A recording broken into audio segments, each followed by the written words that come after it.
नमस्कार, मी श्वेता अंकले.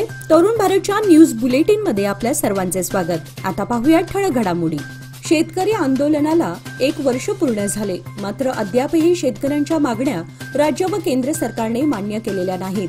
त्यामुळे आक्रमक शेतकरी आंदोलकांनी बेळगाव येथील हेस्कॉम कार्यालयाला घेराव घातला. शेतकऱ्यांनी आंदोलनादरम्यान जोरदार घोषणाबाजी करत कृषी कायदे रद्द करा, हेस्कॉम कंपनी खासगीकरण करण्याच्या सरकारचा निर्णय मागे घ्या अशी मागणी करण्यात आली. आंदोलक शेतकऱ्यांनी सरकारला माघार घ्यावीच लागेल, आम्ही मोकळे हात घेऊन जाणार नाही असे स्पष्ट करून बुधवारी उशिरापर्यंत ठिय्या आंदोलन सुरूच ठेवले होते. जांबोटी खानापूर राज्य महामार्गावर शंकरपेठ चढती नजीक बुधवारी पहाटे अवजड वाहतूक करणारा ट्रक रस्त्याच्या बाजूला रुतल्याने या मार्गावरील संपूर्ण वाहतूक बुधवारी दुपारपर्यंत ठप्प झाली होती. यामुळे या रस्त्यावरील बस सेवा देखील बंद झाल्याने खानापूर येथे जाणाऱ्या विद्यार्थी आणि प्रवासी वर्गांचे अतोनात हाल झाले.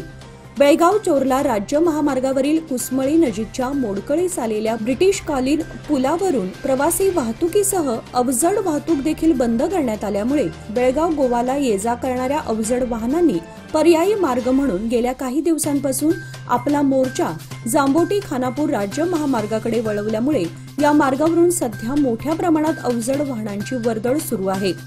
वाढत्या अवजड वाहतुकीमुळे जांबोटी खानापूर रस्त्याची देखील दुर्दशा झाली आहे. तसेच जांबोटी खानापूर राज्य महामार्गाची रुंदी केवळ 3.5 मीटर असल्यामुळे अरुंद रस्त्यावरून वाहने चालवताना वाहनधारकांना अनेक समस्यांचा सामना करावा लागतोय. येळ्ळूर रोड, अष्टविनायक नगर, वडगाव, बेळगावमध्ये सार्वजनिक श्री गणपती उत्सव मंडळ यांच्या वतीने पहिल्यांदाच मुंबईच्या धर्तीवर नेत्रदीपक अशी बेळगावातील सर्वात उंच 25 फूट श्री गणेश मूर्तीचा आगमन सोहळा मंगळवार दिनांक 3 सप्टेंबर रोजी सायंकाळी आयोजित करण्यात आला होता. मंडळाच्या कार्यकर्त्यांनी याकरिता अथक परिश्रम घेतले असून लहान थोरांनी यासाठी पुढाकार घेतला आहे. ही मूर्ती बेळगावातील सुप्रसिद्ध मूर्तिकार मनोहर पाटील यांनी साकारली असून अत्यंत बारकाईने ती घडवण्यात आली आहे. आगमन सोहळा हा वडगाव येथील पिंपळकट्टापासून अष्टविनायक नगर, येळ्ळूर रोड, वडगाव पर्यंत काढण्यात आला होता. प्रसंगी वज्रनाथ, ढोल ताशा पथकांनी मिरवणुकीची रंगत वाढवली अशी माहिती मंडळाचे अध्यक्ष बाळू गोरल, उपाध्यक्ष विनायक कडोलकर यांनी तरुण भारतला दिली. गोकाक तालुक्यातील ममदापूर गावामध्ये खुनाची थरारक घटना घडली आहे. गावातील मंदिराच्या कट्ट्यावर झोपलेल्या व्यक्तीची कोयत्याने गळा चिरून हत्या करण्यात आली आहे.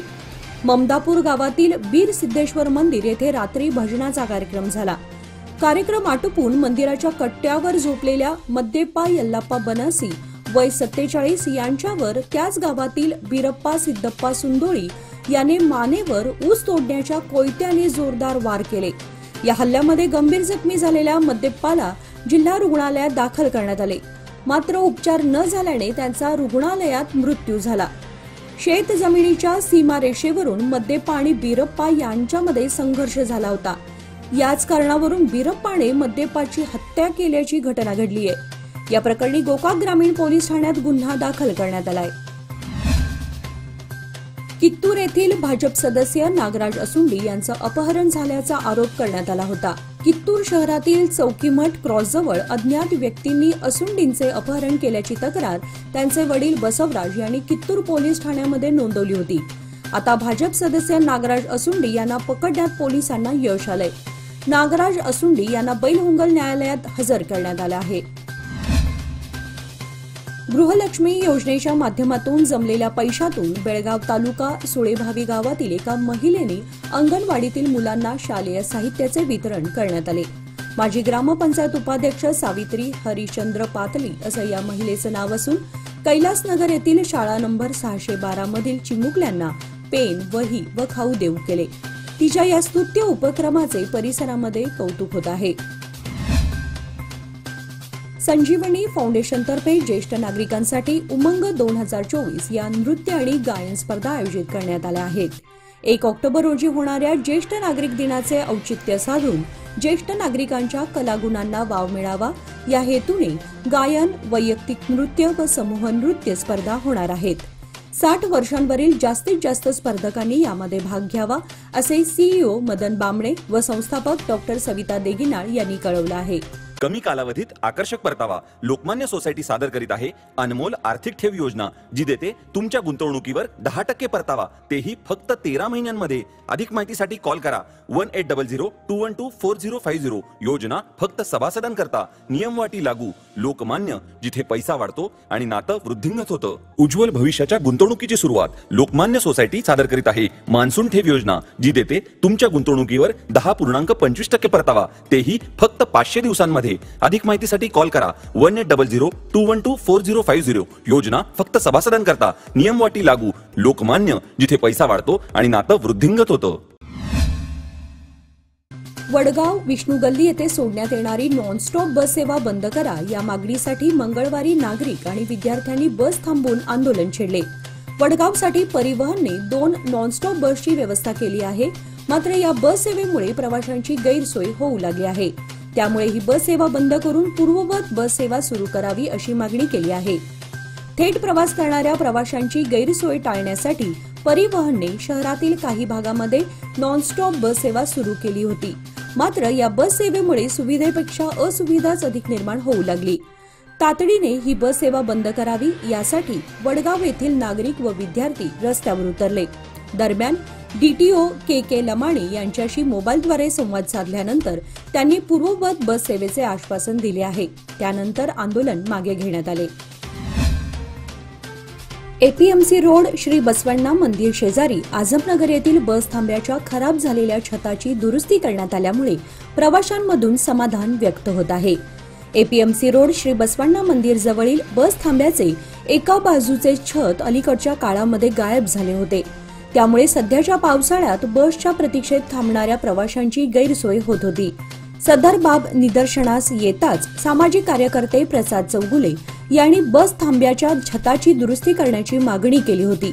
त्यांच्या मागणीची जिल्हाधिकारी मोहम्मद रोशन यांनी दखल घेऊन त्वरित महानगरपालिकेला कार्यवाहीचा आदेश दिला होता। त्यानुसार त्वरेने नवे छत घालून बस थांब्याची दुरुस्ती करण्यात आली आहे। सामाजिक कार्यकर्ते प्रसाद चौगुले यांच्या प्रयत्नामुळे बस थांब्याची दुरुस्ती करून तो सोयीचा करण्यात आल्यामुळे प्रवाशांमधून समाधान व्यक्त होत आहे। नंदगड येथील बकरी बाजारामध्ये हजारो बकऱ्यांची विक्री झाली, त्यामुळे कोट्यवधी रुपयांची उलाढाल झाल्याचा अंदाज वर्तवण्यात येत आहे।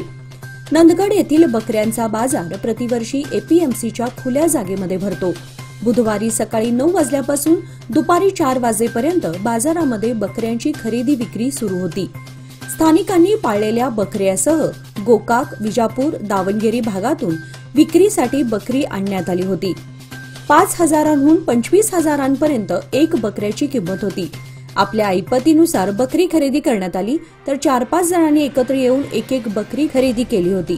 त्यामुळे बकऱ्याबरोबर माणसांचीही गर्दी बाजारात झाली होती।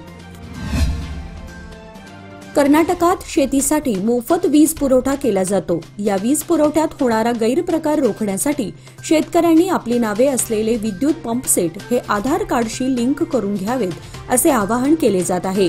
त्याप्रमाणे निपाणी हेस्कॉम कार्यालयाच्या कार्यक्षेत्रात येणाऱ्या 46 गावांमध्ये सुमारे 70% शेतकऱ्यांनी आपले पंप सेट आधार सोबत लिंक करून घेतले आहेत। कारदगा येथील सार्वजनिक गणेशोत्सव मिरवणुकीला कोणत्याही प्रकारचे गालबोट लावू न देता शांततेत व सुव्यवस्थेत मिरवणूक काढण्यात येईल। तसेच डॉल्बी बंदीसाठी घेण्यात आलेली भूमिका चुकीची असल्याचे निवेदन सर्व गणेश मंडळांनी कारदगा ग्रामपंचायतीला दिले आहे। दरम्यान आपल्या गावचे रहिवासी नसलेले बाळासोब बलवान यांनी डॉल्बी बंदीसाठी घेतलेली भूमिका चुकीची असल्याचेही या निवेदनात म्हटले आहे।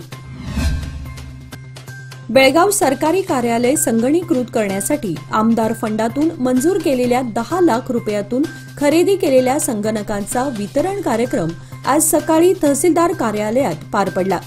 सदर कार्यक्रमास प्रमुख पाहुणे म्हणून बेळगाव उत्तरचे आमदार आसिफ सेठ उपस्थित होते। कार्यक्रमात विविध सरकारी कार्यालयांसाठी आमदारांच्या हस्ते 20 कॉम्प्युटर्सचे वितरण करण्यात आले। या प्रसंगी बोलताना आमदार आसिफ सेठ म्हणाले की जग अतिशय प्रगत होत असल्यामुळे आम्हाला वाटते की आमचे प्रत्येक सरकारी कार्यालय पेपरलेस अर्थात कागद विरहित संगणकीकृत व्हावीत। बटन दाबताच कोणतीही माहिती रेकॉर्ड क्षणामध्ये समोर प्रकट झालं पाहिजे। यामुळे जनता आणि अधिकारी दोघांनाही मदत होईल। या कार्याचा एक छोटा भाग बनण्यासाठी मी माझ्या आमदार निधीतून 10 लाख रुपयांचे सहाय्य केले आहे. त्यातून 20 कॉम्प्युटरची व्यवस्था करण्यात आली आहे असे सांगून यापुढेही तहसीलदारांना जी काही मदत सहकार्य लागेल ते मी करण्यास तयार आहे असे आश्वासन आमदार सेठ यांनी दिले. याचबरोबर आजचे बातमीपत्र इथे संपले. अधिक माहिती आणि ताज्या घडामोडींसाठी पाहत रहा तरुण भारत न्यूज चॅनल. तसेच आमच्या चॅनलला लाईक, शेअर आणि सबस्क्राईब करायला विसरू नका. आणि विश्वासार्ह बातम्यांसाठी दररोज वाचा दैनिक तरुण भारत. धन्यवाद.